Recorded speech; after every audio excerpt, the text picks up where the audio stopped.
Hello everyone, today we talk about Sarmatian and Saka military organization, an absolutely incomplete video as fundamentally we'll have to touch certain important questions about this all, not much about the organization per se, which as we'll see is relatively similar to the ones of other peoples, even more sedentary ones compared to these, so very different in nature.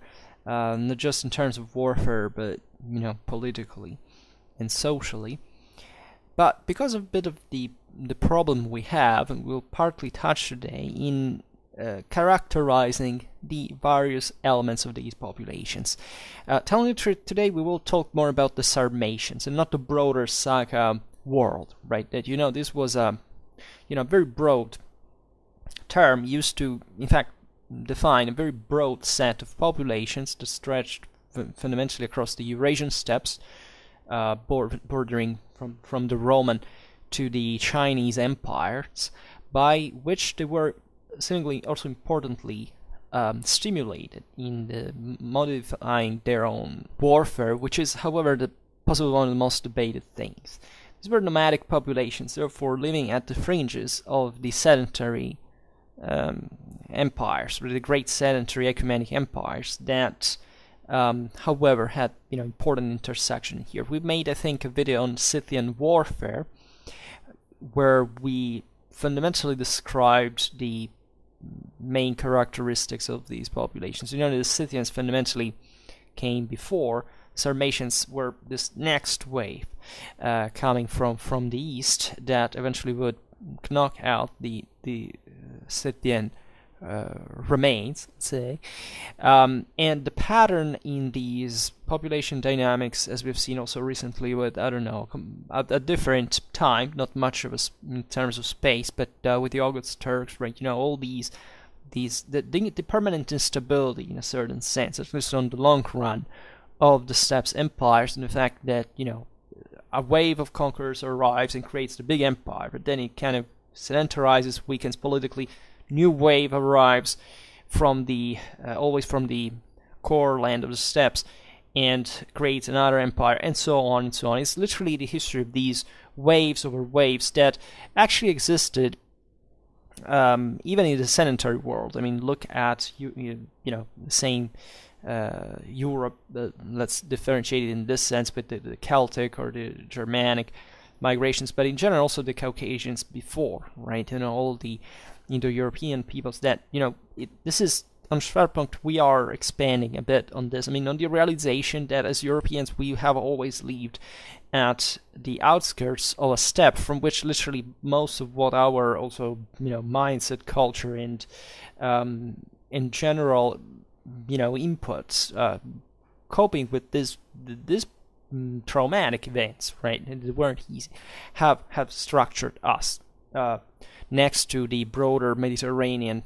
influences, the ones of the most advanced sedentary civilizations. We're talking naturally about warlike peoples. These were tribal nomads living in confederacies that, as we've seen, were unstable by themselves. That is, they didn't have a true sense of state. They mostly ruled with iron fist. They came to they always were moving in search of fresh pastures, of areas that could sustain a actually better lifestyle than the ones they had in the steppe. But it's exactly the point. As warlike as once they sedentarized, they gradually lost their cohesion, their original even way of war, because there are important changes. It can be observed in parallel to not very different populations, right? If you take the Parthians in Persia, we see the same thing, right? Think about the use of the cataphract that today we will partly address, but we'll make videos actually about not just the specific trooper as such, but properly the evolution, the change in cataphract warfare. That is something very fascinating, because it's not that the steppe always had this, right? These emerged sometime some centuries before Christ in Central Asia, and also we are not dramatically documented on them. We have a very scanty evidence. That's also where most of our interpretational problems sometimes come from. Not many people think in reaction, as we were saying before, to certain specific types of warfare. Right, people say sometimes even Alexander's conquest, not much actually because of the phalanx, that a cataphract wouldn't charge frontally, but actually the Macedonian shock cavalry, right? You know, you even here think of the Contus that, you know, it becomes, in case of the Sarmatians, kind of a bit more representative weapon when you think of, at least ideally, stereotypically almost, in their way of war. That, in my opinion, was actually like that. I mean, these were equestrian peoples that mastered that type of warfare. They weren't just about that, honestly. But there's been, in terms of interpreting the changes in the Sarmatian military, that we will analyze better, because fundamentally this broader area of the steppes is the one that came to be better documented at some point, especially because of the contacts with the Roman Empire that deal extensively with especially certain Sarmatian tribes. There were many, right? And about the Sarmatians, you know that what the deal was. They arrived in the steppes in these centuries. They overrun the Scythians. Eventually they were partly overrun or assimilated by the Goths in late antiquity. Then the Huns arrived. But the idea that there is a Sarmatian proper legacy there, that even maybe was part of the ethnogenesis of the Slavs at some point, or that maintains also some important connections with other communities, such as like the Ossetians, that are meant to be fundamentally the remnants of the Alans, that have a unique language on their own, and the permanence of this broader, in fact, military culture that, telling the truth, in the steppes is very homogeneous, right? There are not dramatic differences between the Iranians and the Turks at that level, right? The Indo-Europeans, the Turkic Mongol stocks, they shared a big deal, right? This is what today we talk mostly about, the dominance of the Indo-Europeans, of the Iranians, such as the Sarmatians, that at some point extended their power on a very long, a very broad area, came to be feared and respected and hired even by the Romans. Their military culture seems to have been at the base, at least at the roots of even Western chivalry during early medieval times. Much of the cult of the sword, the idea of the armored cavalryman, this image that actually was present in all Indo-European mythologies as the reminiscence of the memory of what had been the steppes, right? All the sedentary European populations, from the Celts to the Greeks, from the Romans to the Germans, actually are deeply connected, not just among each other, but specifically to this idea of the equestrian deity of war that swarms over the land and subjugates with wings of glory and of the heavenly power conferred by the deity of war, and it was reinjected naturally, importantly during the migration era. But we often forget that also during times of the Roman Empire, still there was a dramatic contact exchange about which we're not overwhelmingly documented, of course, but we can see easily there, especially for what concerns the Balkans from the Roman perspective, but also the Pontic area broadly meant, even Anatolia, where the Alans invaded, and famously the Arian, wrote about how to cope with them. This is what these populations of Iranian stock had done since ever, right? The Scythians ravaged extensively as far as Mesopotamia. The same Medians, the same Persians, the Achaemenids were fundamentally Scythian in origin.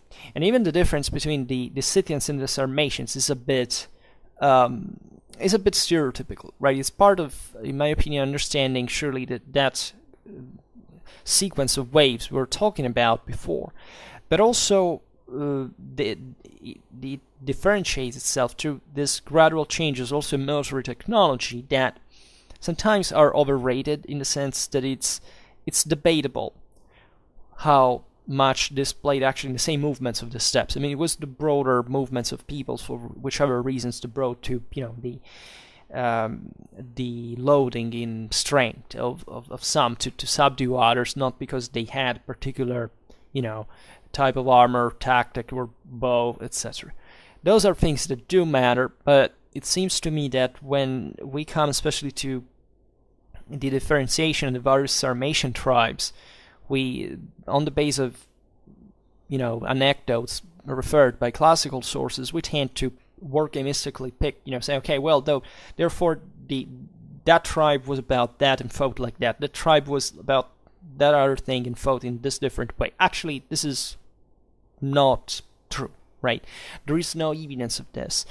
Military logic tells us that it's all about basically the same kind of warfare that surely had important articulations, but within these broader peoples as a whole, right? The idea of fighting with different levels of armoredness, let's call it in this way, or the integration of certain, for example, the composite bow at some point, or even the implementation of this shock tactics. There is an extensive literature that we will cover, especially when we'll have to do it, because this doesn't encompass just the Sarmatians. It encompasses the Parthians. We're incidentally talking about that before. That are actually a good example, that can parallel, in a sense, what happened to the Sarmatians as well, because you know that technically, this is something I didn't explain. The very first videos made, I think almost 3 years ago, about the Sassanid cataphracts, is the fact that properly the true cataphracts we see for the first time are probably the Parthian ones, and that gradually, with the gradual, structuring, let's say, we could say, of the Persian Empire at that point, especially in Sasanian times, we see that disappears. That is, that element of the steppe that was typical of the Parthians, that were technically a people of the steppe, right? They surely had something in between. They also controlled different sedentary areas. There were important ethnic components also that were used to fight mostly, on foot. If we think about the Hyrcanians,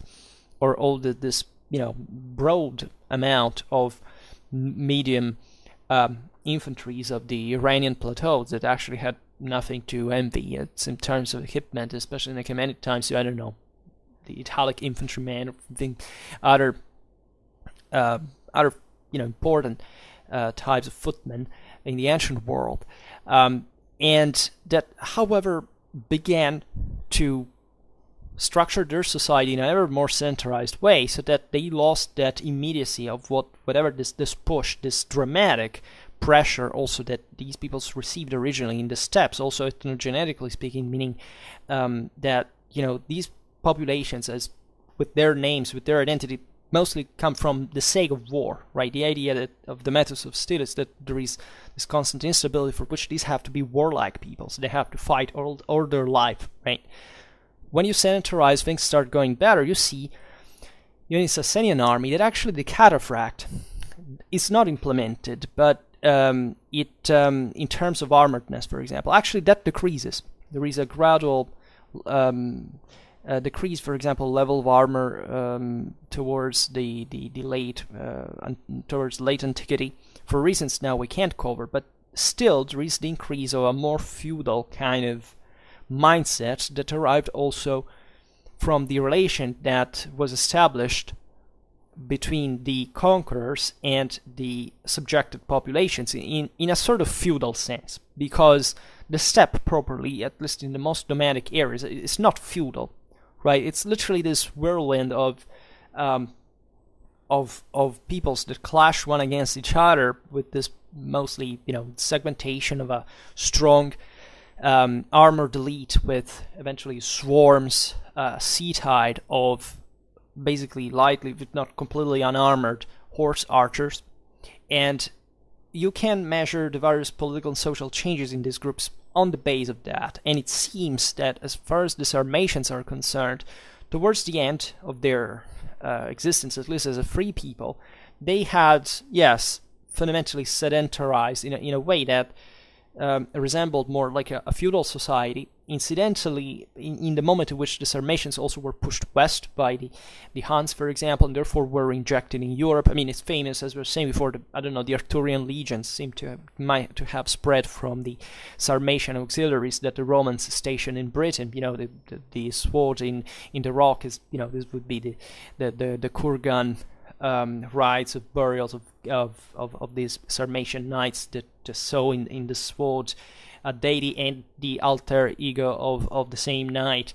This cults of military brotherhoods, oaths, fealty, blood ties, right? We will partly see. Well, this is something that already existed in the Indo-European society all over Europe, but that was reinforced significantly in there, together with a connection of, armored knight, at least, right? And partly also horse, but not excessively.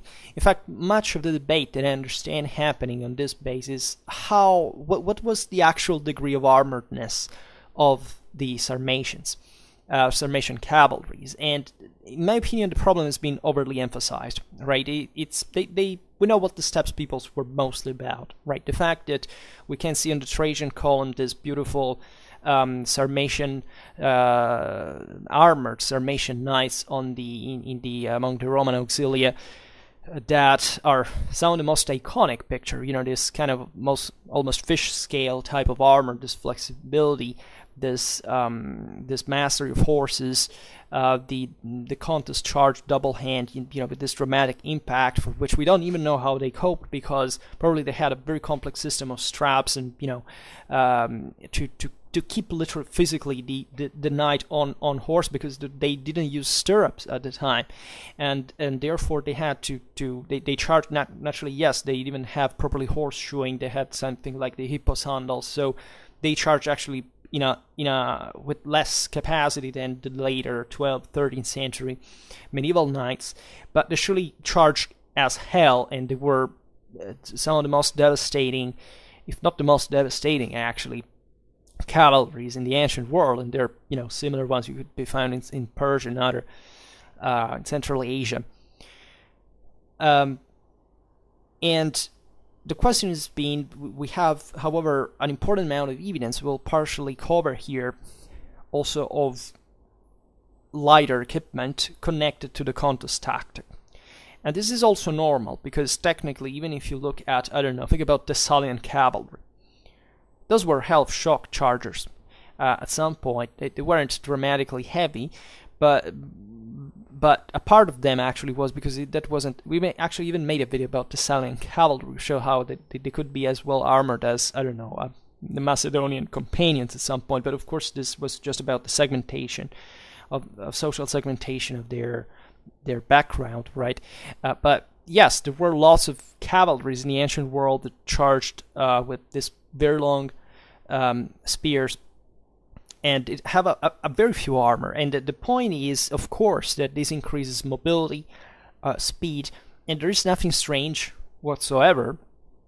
That's where logic comes to help, even without evidence. That there were lots of cavalry that would fight that way, lots of horse archers, probably the majority, then a narrower list of heavily armored troops, and that's basically it. We don't have to search for a specific distinction between the various tribes, like, that was more or less like that. No.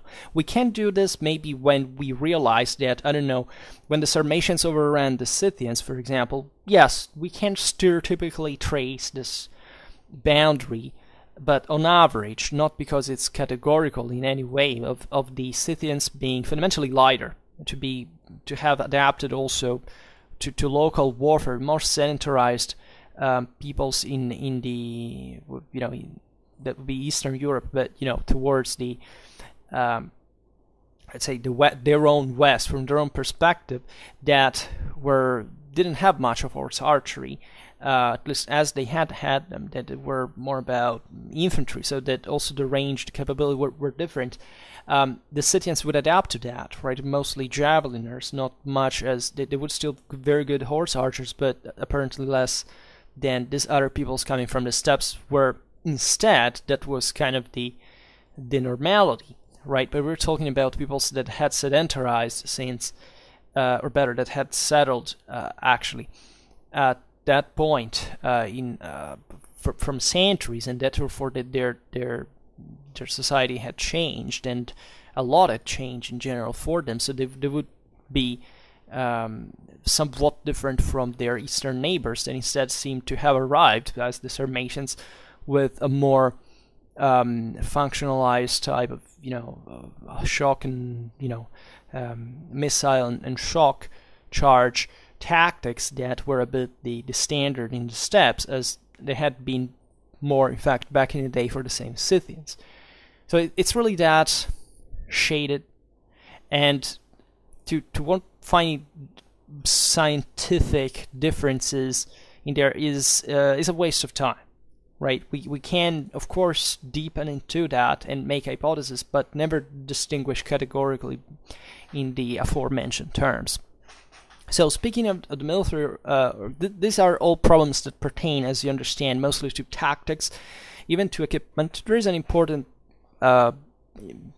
side here covered by literally the technicality, even the technology of warfare in these peoples. But as we were saying before, it's mostly national cohesion and the number that makes the difference at this point. According to classical writers, the Sarmatian armies ranged in size from thousands to hundreds of thousands, right?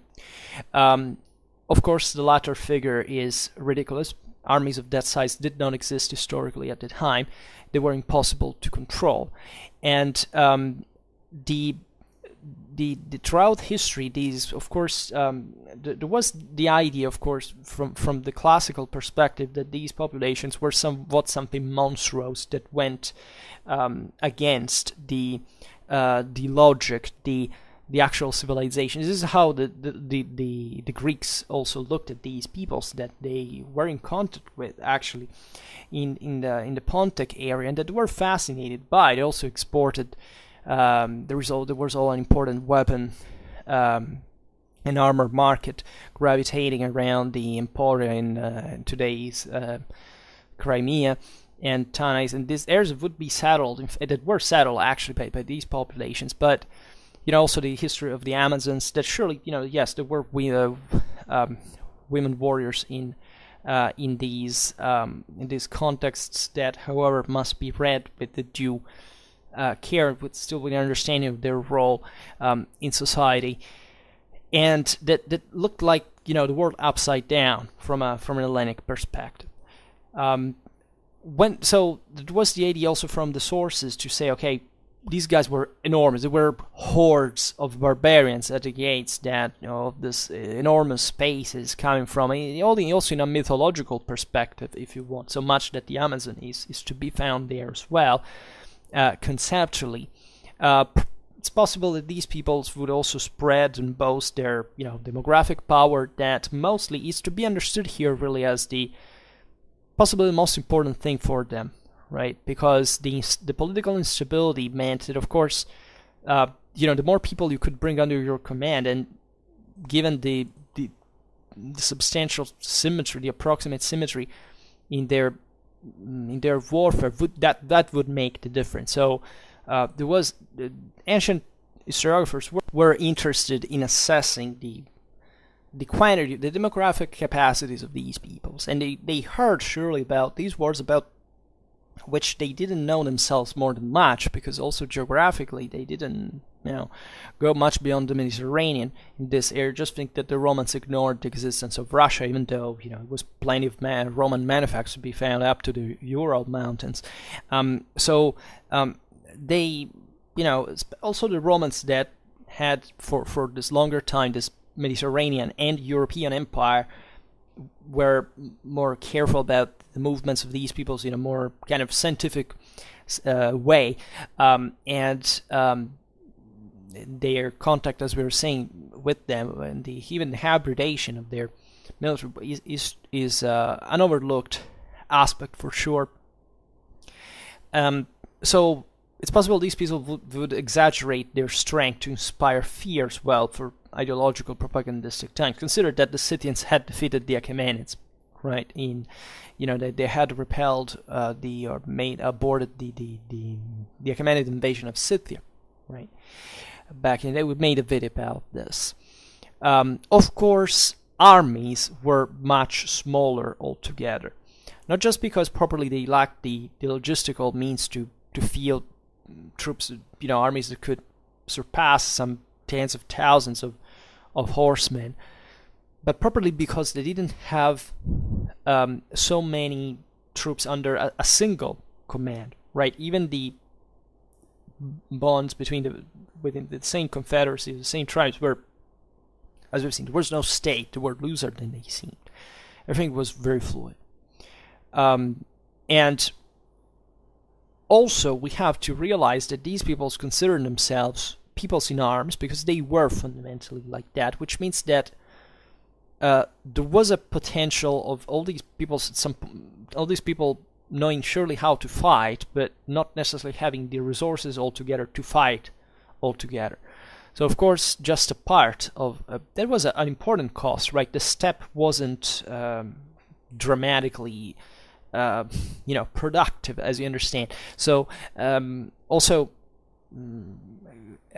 carrying out raids into the most the more resourceful southern lands was what these peoples were mostly about. And in a broader political and strategical sense, we see also the limited capacities of these populations, because of course they wished they had come to rule the richest lands of the Mediterranean, but of course these were maintained by civilizations that were capable of keeping them at bay and were more advanced, right? So there's always, as you'll see, this kind of predatory stigma also attached to these populations, because their deal was, yes, a society that is based on raids to become rich and to change something also within the people. It's fundamentally a society that doesn't have many other means locally, right?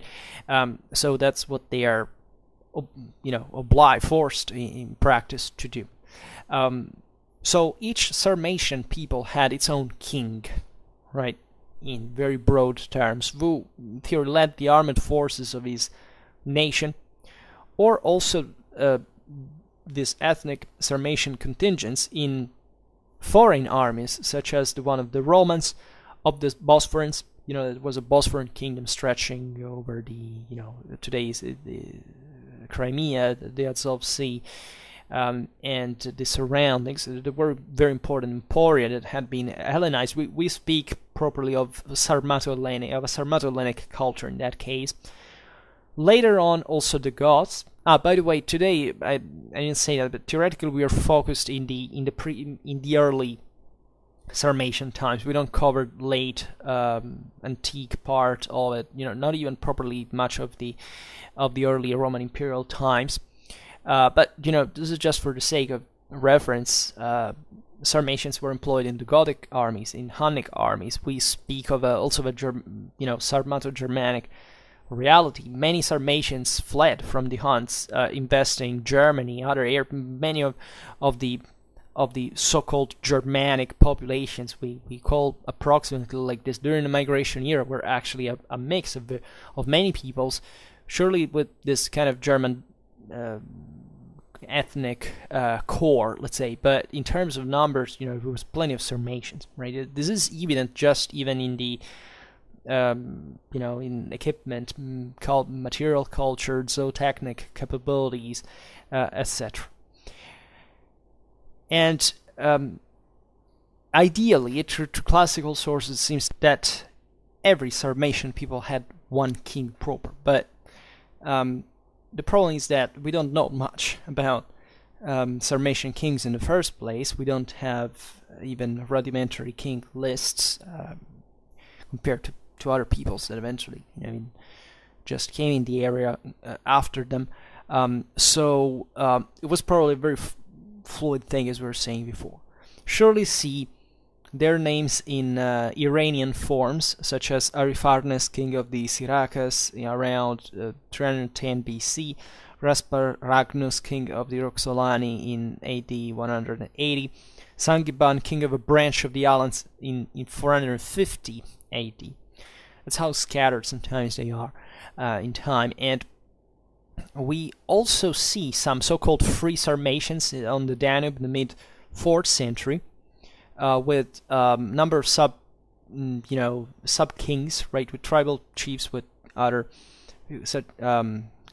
dependents, let's say, such as Rumon Zinafer and Fragiledus, who accompanied a prince, the prince Zizais, that was a Sarmatian prince and eventually a Roman client king at the same time.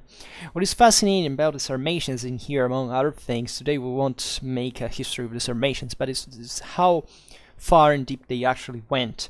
And probably we overlook the, let's say, the Sarmatian legacy. Not much in the steppes, where that's pretty evident. In the Pontic steppe, these peoples kept dwelling. I mean, in spite of the various ways of invaders, also a part of a Turkization at some point. Think about the Pechenegs. Think about, we're never completely sure about what the ethnogenesis of these peoples was very complicated, but because sometimes we're actually the same people. Right, so, but speaking of Europe specifically, the area, the Tisza Valley, for example, certain areas of the Balkans, probably they had a deep Sarmatian impact, right? There are certain, this is a wholly different topic, but there is some very difficultly interpretable evidence to suggest that the Croatians and the Serbians, right, might have actually had to do with a Sarmatian origin. That wouldn't be so strange, especially considering Serbia, the broader corridors from these peoples arrived around the Carpathians from one side, the Tisza Valley was saying there, or the Danubian one from the other.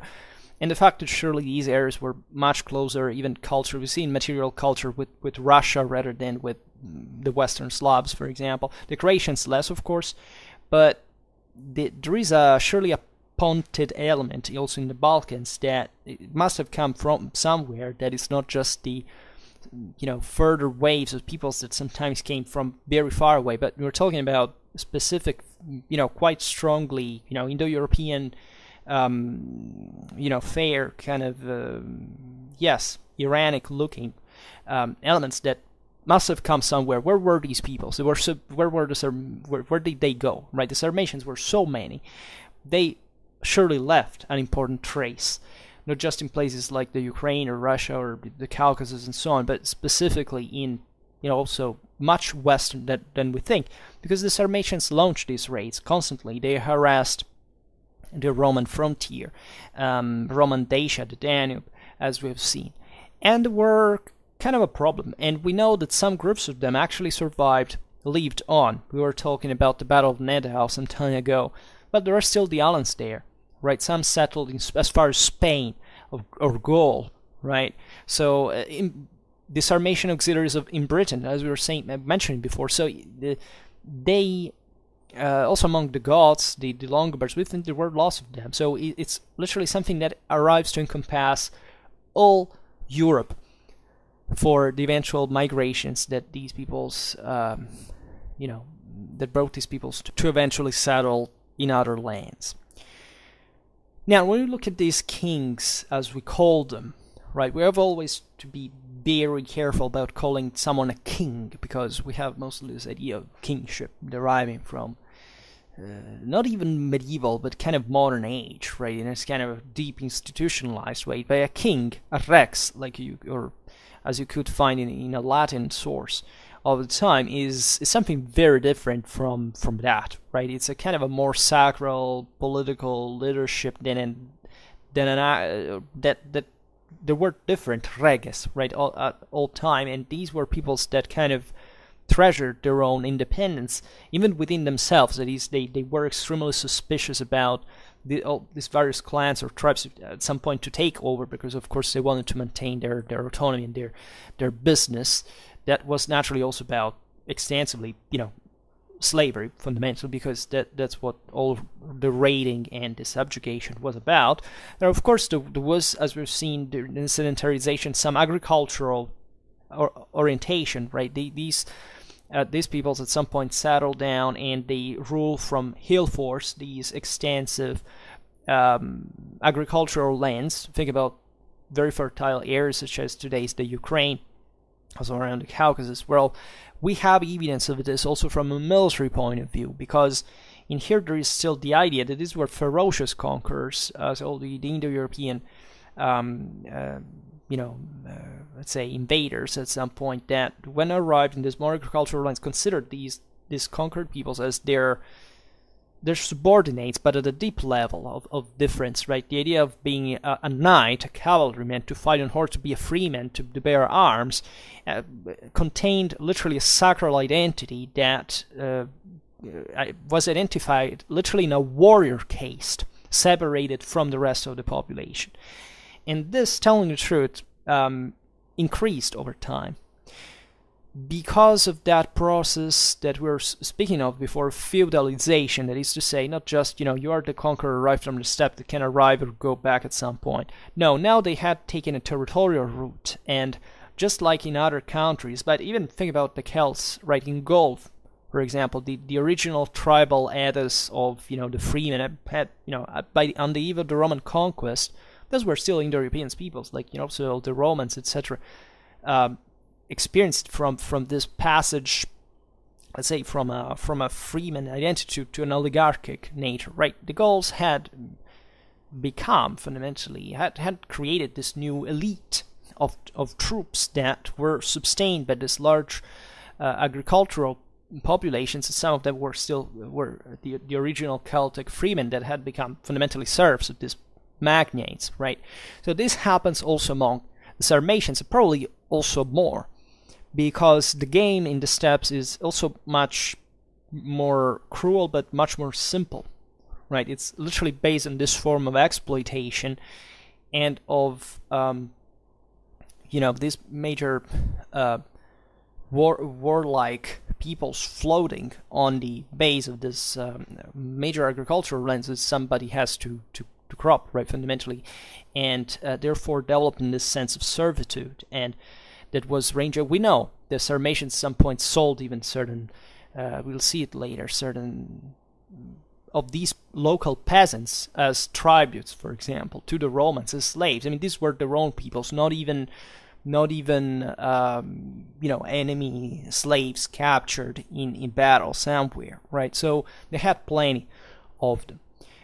This is important for a number of reasons, considering that we often forget that, in fact, under these steppes conquers were lots of populations that eventually, they had a life, they had also an identity. Where were here, for example, the Proto-Slavs, right? Some go as far as saying it, some Sarmatians in part were Slavic in origin, right? That's also where the thing of because of the Serboi, right, and also the thing we said before about the Croatians and the Serbians, it's just an hypothesis, but objectively it was more or less the same areas, right? And we don't know much in the first place about who these peoples were, and we can imagine naturally also an enormous deal of cooptation of the various elites, of the local elites, in their because it was about like a big, when there were these raids to join the party, right? And the more you were, the more impacting you could be, the more you could loot, in a sense. Eventually, maybe problems came to share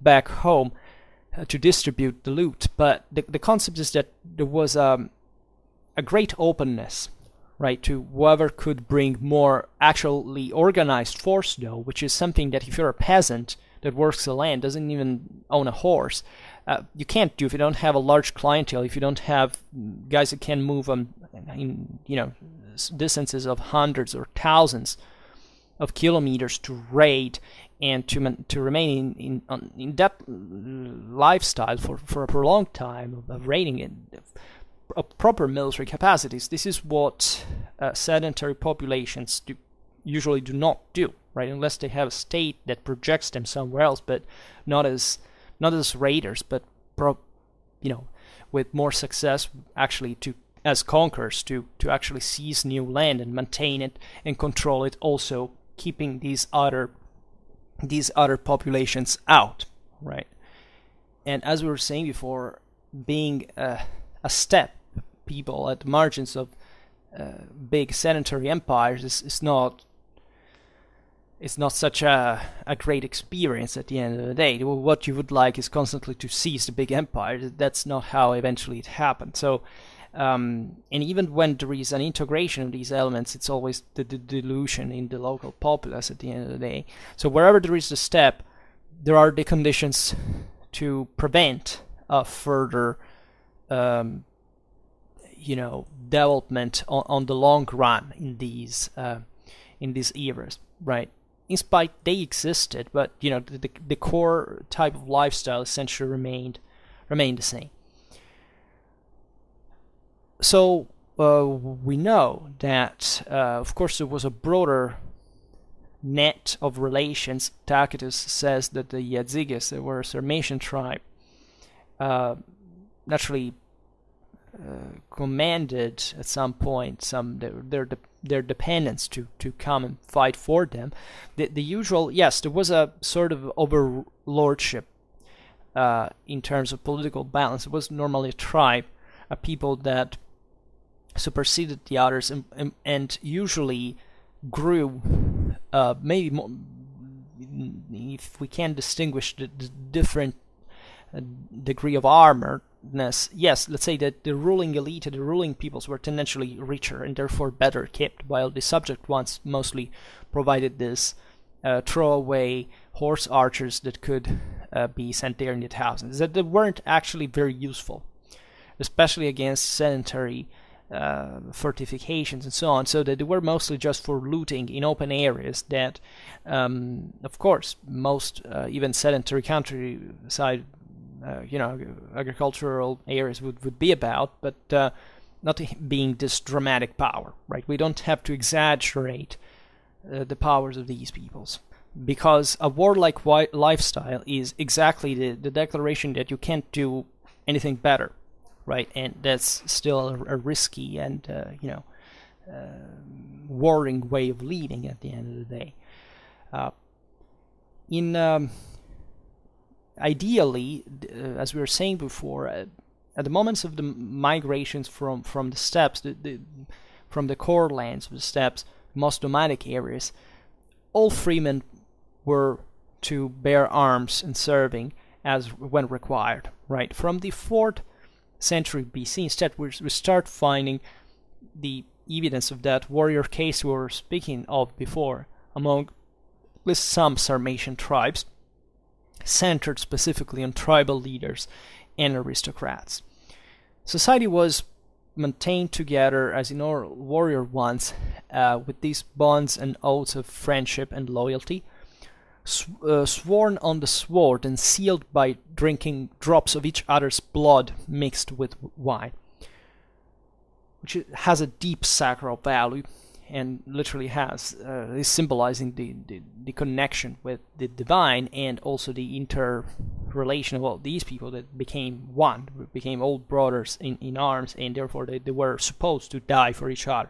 This also naturally reveals the fact that there weren't many other possible ways of connecting each other, because there was no state that would impose a collective discipline and force. So they forced themselves like this with a high degree of individual value and moral, shared moral values. There is an interesting insight into how the Sarmatian forces were raised by the 2nd century AD by the Hellenic author Lucian, and he refers actually to a small band of raiders, fundamentally, in a punitive expedition, but he explicitly says that larger forces in the range of the thousands could be raised in the same way.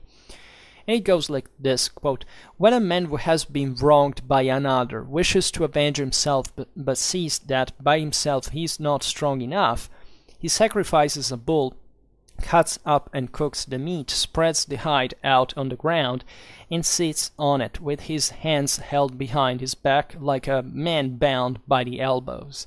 The meat of the bull is served up, and as the man's kinsmen and all else who wish approach, each takes a portion of it, and then, setting his right foot upon the hide, makes a pledge according to his ability, one that he will furnish 5 horsemen to serve without expecting to be given rations or pay, another 10, another still more, another foot soldiers, heavy armored or light armed, as many as he can, and another simply himself if he is very poor.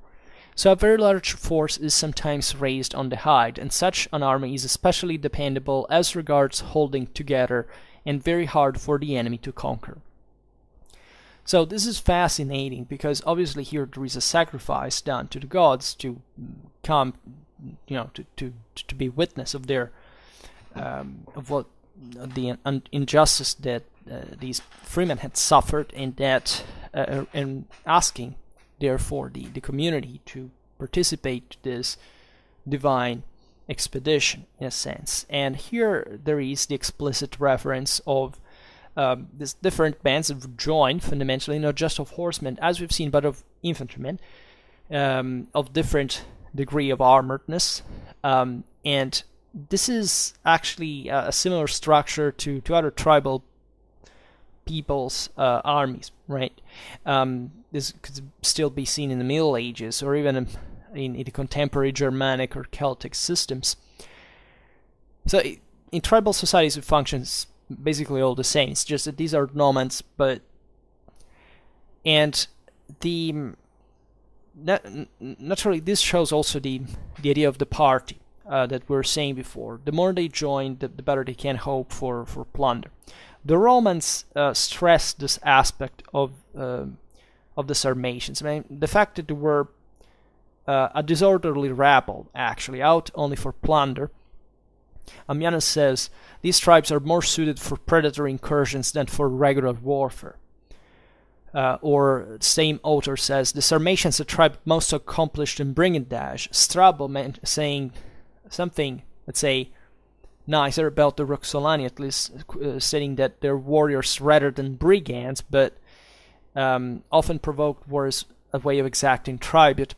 So here it's classical sources speaking, and sometimes you say, this is the evil, snobbish, classical Greek or Roman that doesn't understand these brave, pure people. No, they were actually objectively a rabble of plunderers, because that's what they did all the lifelong, right? This, however, doesn't mean that they weren't actually good at doing it. And here the distinction is loose, in a sense that, of course, the Romans at the height of their power, their military development, they would look at these people and say, okay, well, they're basically clans of cavalrymen that raid and pillage and burn and collect loot, and that's basically what they do, right? And that's literally what they do. And of course they didn't engage in more complex kind of warfare. Even their siege capabilities, notoriously ones of the steppes, weren't this great much usually at this time.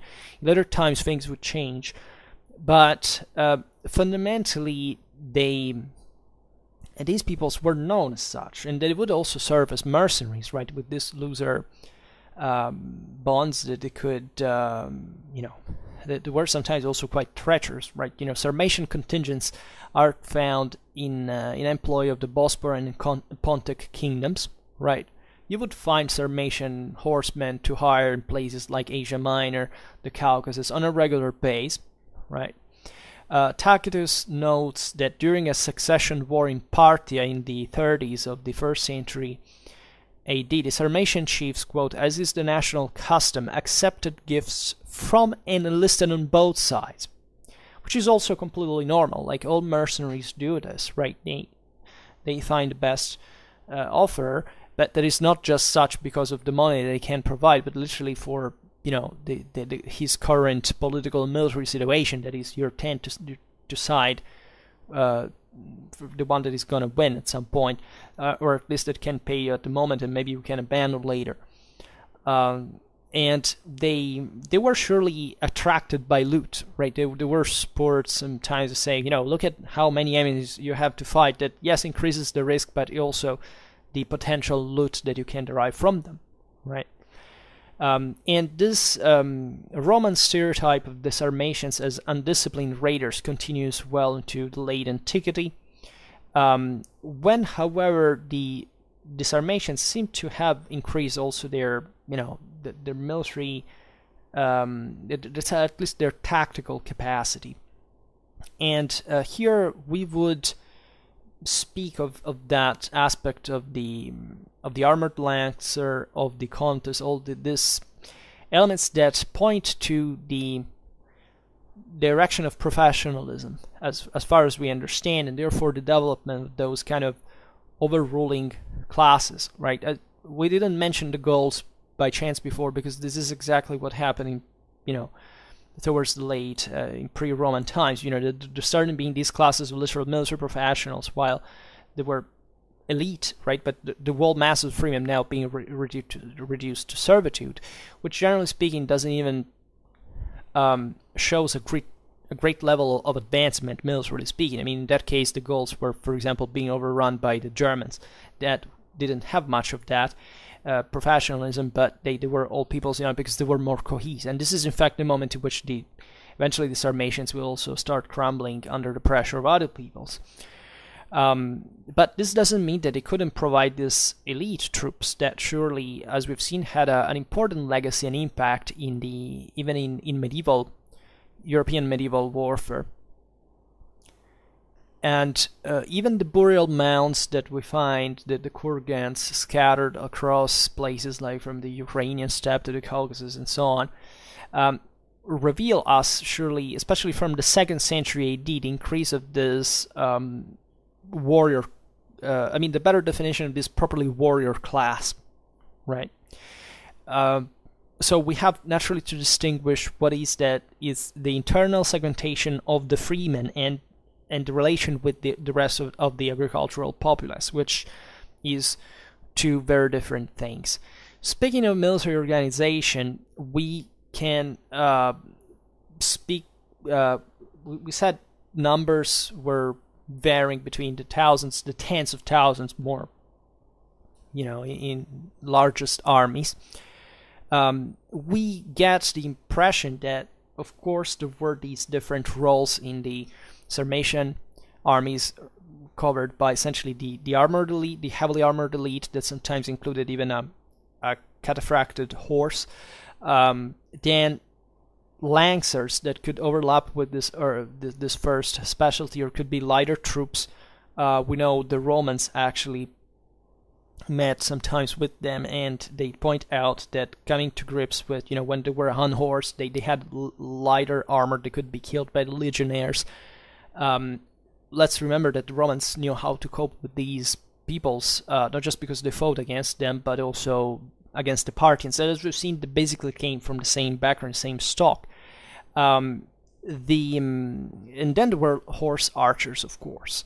The Sarmatians are also described to be equipped with helmets and corselets, naturally for protection, but also with javelins.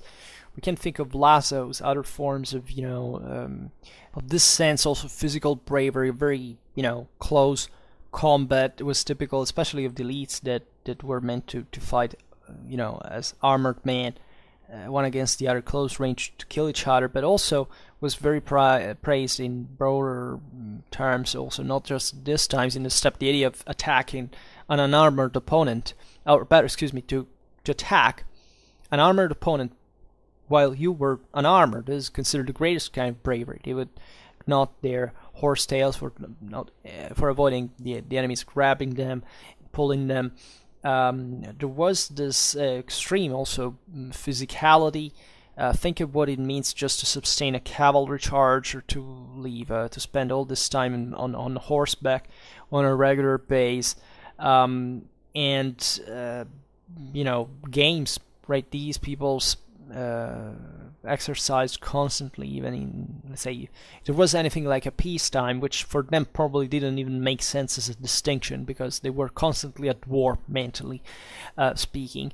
But you know, this acrobacies and stunts on horseback that, of course, were proper of equestrian peoples, right? That they would master. And what we can see is from Roman sources, and especially tending towards the later centuries, that of course these were peoples capable of charging frontally, right? Which is something rare to find, historically speaking. This time, I mean, we realized that their normal tactical deployment entailed cavalry forces as the core of their army. So mostly the strongest force was also arrayed in the center. So they had a pretty clear idea of punching against the enemy lines, of frontal charge, so much that Arrian speaks, especially of long spears to provide the legionnaires with in order to cope with the Sarmatian charges. We have evidence also of that specific elite, warrior elite, for what concerns the equipment of their members. There is an interesting passage from Tacitus, the Histories 179, where he says that, quote, leaders and most distinguished persons of the Sarmatians, says, had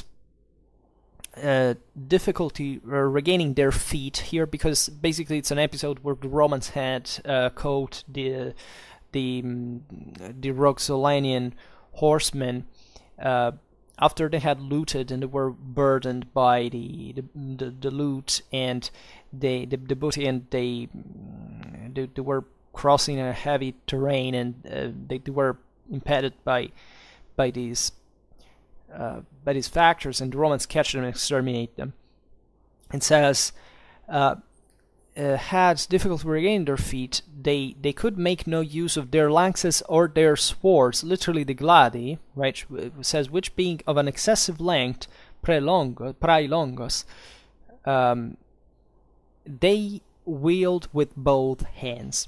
Now this is fascinating because modern commentators suggest that Tacitus is not actually speaking of a two-handed sword, rather of the spear, the contus, as we've seen, that would be used for the effect of a shock charge. But actually we see pretty massive swords, straight ones, also they were similar, because let's be honest, even things like the Celtic spada that were eventually at the base even of the Iberian swords, the Roman gladius and so on, were also borrowing of the East, right? They were not a Central European invention. They were implemented, of course, and so on, like also these other typologies would be later, but the typical spada that would be used still because there is actually a much lower difference we would imagine between the gladius and the spada, but this is a whole different topic. But the idea that these were blades with a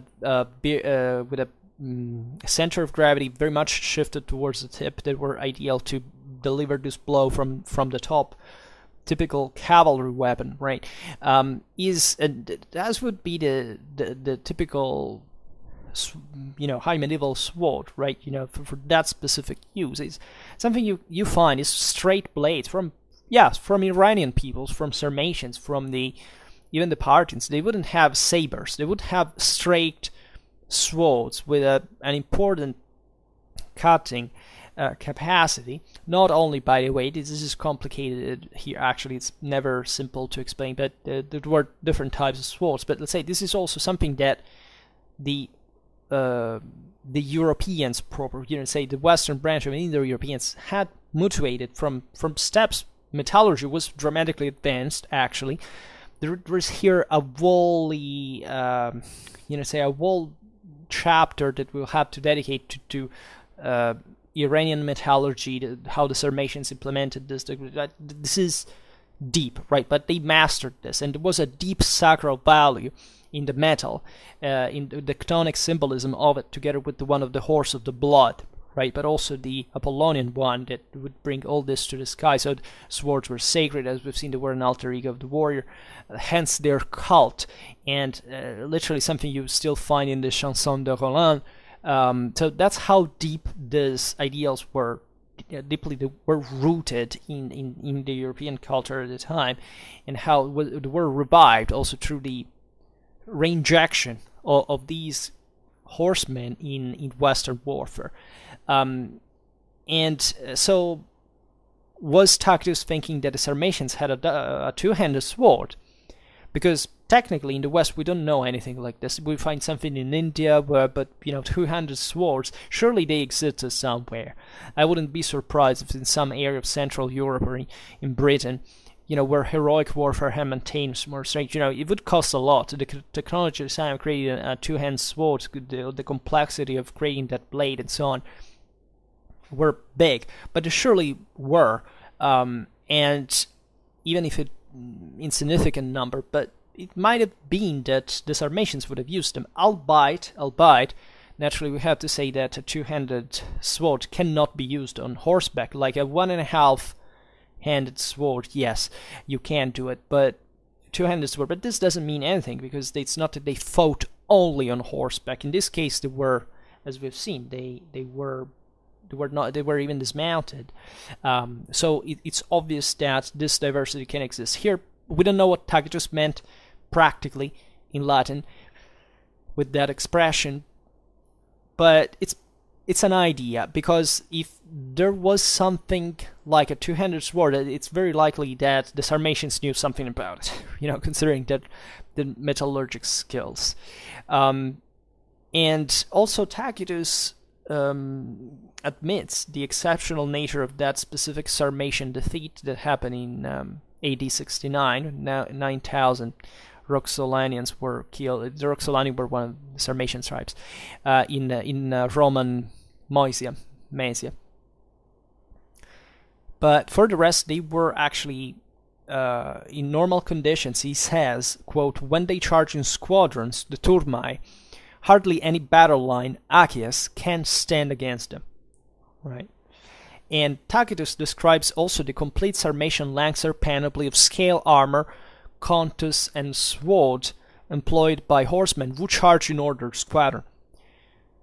These guys would, speaking of tactics, because at the end of the day we have to touch this topic, they were naturally using combined tactics, right? A lot of arrows to soften up enemy ranks, then charging with the lancers. This is basically the same thing the Parthians did, right? And all the ability was there in this coordination, back and forth, exhausting the enemy psychologically even before them physically, as it's always basically in warfare, and still, however, charging and delivering this important blow that, in spite of the limits of ancient cavalry, still were about charging shock effect, right? We know here there is all actual evidence I collected, but we'll have to speak mostly about in the tactics and equipment videos of these peoples. And there is some mix up also. The classicistic idea was to call these people sometimes all as Scythians, because at the end of the day they were similar, as we were saying before. So this is actually a more spot on definition than we think, aside from the anachronism or whatever. Sometimes these peoples are parallel, but also they feigned retreats with other tactics seen by other peoples, such as the Celts, as Arian says. By that there weren't so many Celts left out proper at the time, so it's difficult to. And even here, right, a feint flight is performed with so many different populations that also have very different degrees of armoredness or capacity. I mean, think about the Numidians. I don't know, the Moorish cavalry that weren't. We don't find shock charges at all, but they were champions in these movements of skirmishing and so on. So we don't have to make parallelisms that actually cannot be proven. We know the Romans defined these troops as contari sometimes, when you have to refine to the lancers, and they were mostly typical of this eastern side of the Roman borders. We also find naturally lightly armored cavalry, including even among the lances. Find different types of armor, of course, even horn. It seems that in later times the Sarmatians tended to adopt not the scale armor, but rather the mail one, also because of contact with the Romans. There is evidence that these populations also in the eastern part of the steppes at the borders with China actually reacted themselves to the tactical capacities of the Romans and the Chinese, because they naturally were kept at bay by them, so they responded as well. But this is a complex topic. We should also talk about the original tactics of the steppes, why the cataphract developed. This is something today absolutely we don't have time to cover, but we will, I promise I will do it at some point. And archaeologically speaking, what we see actually is that there wasn't this enormous amount of armoredness, right? We see the Syraces that were a Sarmatian group having a higher degree of armor, apparently, but here I personally don't know the specific archaeological sources, and I wouldn't know how to, I think there is not the evidence to say this is an actually complete or structured thing. Like, it's not that we have the complete picture of what all the Syraces tribe cavalry could be across the centuries, right? But there is a bit this debate going on saying, why did armor develop among these peoples, especially in later times? Some came up with the idea that it started with the appearance of the Hunnish bow. I told you how I think it is. It's essentially a political and social transformation, but it's possible that these technical elements brought to heaven, to Wagen, the Sarmatian armor. The Alans, as we were saying before, the Battle of Nedau, are stereotypically represented by Jordanus. There is a very, stilized sources, heavily armored, right, or better heavy armed. The Huns, the Goths, the Alans. The Alans were some of the easternmost of the Sarmatian tribes, and they passed as therefore they actually also come up later in history because of this east to west movement that we're saying from the core of the steppe. So the Alans, just like in proportion, the Sarmatians with the Scythians are the ones who come from the east and are more warlike, or more cohesive, and they have this even more intense way of war that was associated in late antiquity to heavy armor that is said to have, together with one of the Huns and the Goths, to have contributed to also to reinforce the Roman cavalry one. But these are all topics that we're putting into so randomly that I have a lot actually to discuss on them, and because I don't believe much in this kind of mechanicistic connections, but it's still worth noticing that for sure there was something that changed over time, that there is something that, however, we must calculate, even just as the appearance of those professional bodies of troops, not necessarily a tribal style of equipment. I would conclude speaking of the infantry, because sometimes we get the impression that it's as if these had been just mounted armies, but it's not quite like that. Indeed, we have evidence of let's say most Sarmatian actions to have been fought with cavalry alone, right? Ammianus specifically says that the Alans regarded fighting on foot beneath their dignity, right? Which is fascinating, because it tells you how different in practice, also from a cultural point of view, in terms of ethos and lifestyle, these peoples were, however, from the ones in Western Europe. Because in Western Europe, I don't know, the Celts or the Germans believed ideally, especially the Germans, those who had least undergone that kind of social certification, that fighting on horseback was a cowardly thing to do, right? And there are even here political reasons. We've seen at the Battle of Strasbourg, essentially, of course, the freemen fight mostly on foot. That's the average, and they want, however, because they're strong enough in a non-stratified society, to the nobility to also dismount when they come on the field, because, you know, why you could run away, and instead if we lose, maybe because you want to betray us, and taking the chance to take out an important part of the social class that is preventing you from raising, we were going to be killed all because we can't escape ourselves. So there is always, as always, behind morals, very pragmatic reasons as well.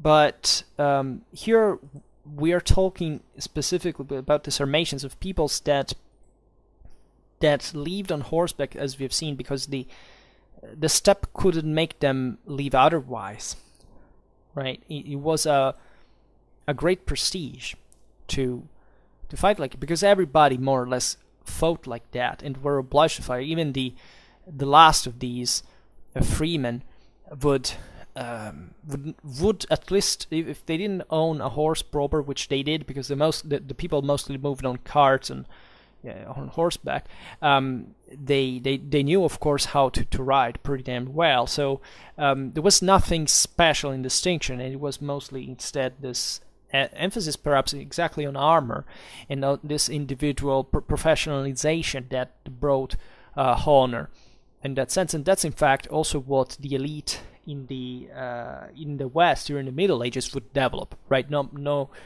medieval knight would think that fighting on horseback would be a cowardly thing to do. On the contrary, that's actually an extremely risky and courageous thing to do. So it's definitely not the case. But that's in fact the difference between an equestrian context and a sedentary one, or at least between one society that becomes feudal in nature and one that is still more tribal-like. But we do know that Sarmatians indeed employ foot troops. We have several informations about this. We read before what Lucian said about the foot soldiers, heavy armed or light armed.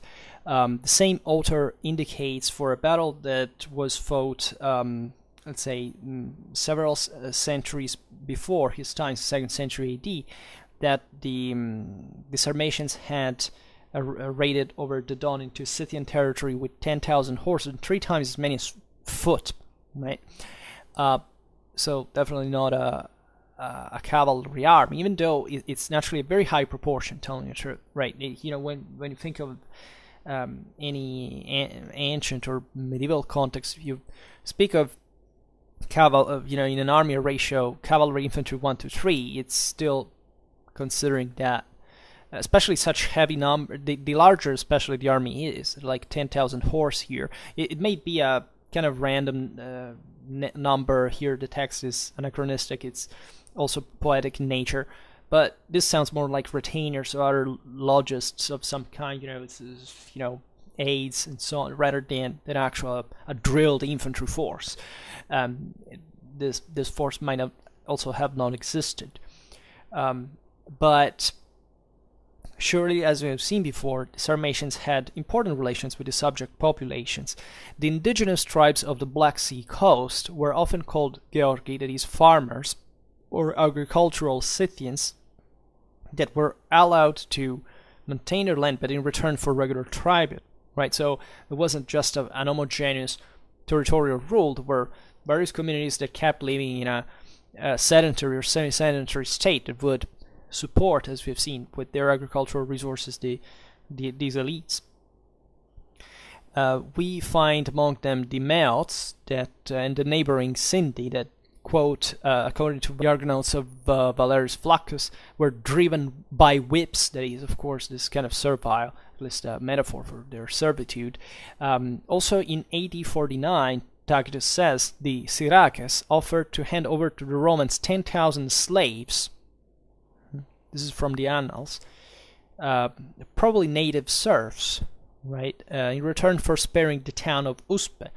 That, however, speaks of the Sarmatians caring also for this settlements, and therefore their rule on actual sedentary communities as well. And naturally were important trade posts and so on. The steppes were crossed by trade. Importantly, these were important agricultural areas. The Romans cared about them. They were connected with Silk Road, Central Asia, so they were definitely important. There was even a revolt in much later times in the 1330s, right? Danubian Sarmatians experienced a slave revolt. These slaves named themselves limigantes, and they went on for other 30 years, almost, as independent people. However, they treacherously attacked the Roman Emperor Constantius twice, and they were massacred by the Romans, right? And the limigantes are described as infantry, advancing in close order, right? Albeit, but also including nimble squadrons of cavalry, Ammianus says. So this naturally shows you what is kind of obvious in an area that is in between the sedentary area and some rich ones, right? Like the Cimmerian Bosphorus or the steppes, right? So a mix between them. There is an important thing to stress here is that we also find some iconographic evidence of this, that around the Cimmerian Bosphorus and so on, there were also heavily armored infantries. Not cavalries, just cavalries. Of course, this could be simply the same horsemen who had dismounted, but the problem is that armoredness in this sense was not much developed for the sake of shock charge. I mean, in the ancient world, naturally that would become a consequence, and partly also cause, because naturally the heavier the cavalry, the more you can practice shock charge. But this cataphract tradition fundamentally stems from horse archery. I mean, from the need of being protected from these hails of arrows that in the steppes were standardly, in every fight, were crossing the sky like rain. So that is what brings to the happening. That naturally also tends to functionalize for hand-to-hand combat, whereas we've seen, however, both for Parthian and Sarmatian cataphracts, and cataphracts in general, even the Roman ones, weren't quite effective in the ancient world against a drilled infantry, right? The Romans knew how to cope with it. The Romans couldn't even copy a decent cataphract force at that time, late Roman times, but we have start having this kind of stuff since the first centuries of the early empire. I mean, so these are all interesting, fascinating, documented topics that we will make a video per each, right? So don't worry about that, we will cover it. Today's video might have been clumsy in a way, but this fact of having an infantry that is also capable of stopping steppes cavalry, that is archery plus shock charges of lancers, is something that recurs in Eastern Europe, also in the Middle Ages, in ways that we have covered here and there. We find Strabo, for example, saying that the Sarmatians use slingers. That is a trooper that surely hurts armored men, right? And slingers are very good to hit cavalry, especially the armored one. That's also why archery, also in a context dominated by the steppes, considered that most horses were unarmored, so that's a big target at the end of the day. It doesn't matter how fast it goes, especially if it stays packed, you can't shoot on it and you'll cause harm, damage. The horse is extremely resilient but also very delicate, so you can't cripple it easily. But in general, in my opinion, we should reevaluate this broader area, right? The Balkans, the Pontic steppe, Asia Minor, Northern Asia Minor, especially the Caucasus, right, and beyond the Caspian area where these peoples dwelled around. So and far beyond till the herds of Central Asia, and even up to China, because that's where the end of the steppe arrived to. And realizing that properly, it's not that there was an age of invasions from the steppe, that these peoples had always been there. Right, they constantly pressed. There were times in which more or less punching, but at the end of the day, many Roman, even developments in equipment, we've seen it before. The Celtic metallurgic tradition owes a lot to the Scythians. Roman cavalry, heavy cavalry, also starts being massively influenced, more than by the Parthians, in my opinion, also by the Sarmatians. Right, we made that video about the so-called Levantine or Eastern Roman archers. The typical, everybody says, this is typical Syrian archer with the conical helmet and the mail. Turns out, if we study carefully all the archaeological iconographic sources, you realize that that specific style might actually have been a Balkanic one, specifically a Pontic one, not necessarily let's say a Persian one. Albeit there was a huge communion, right?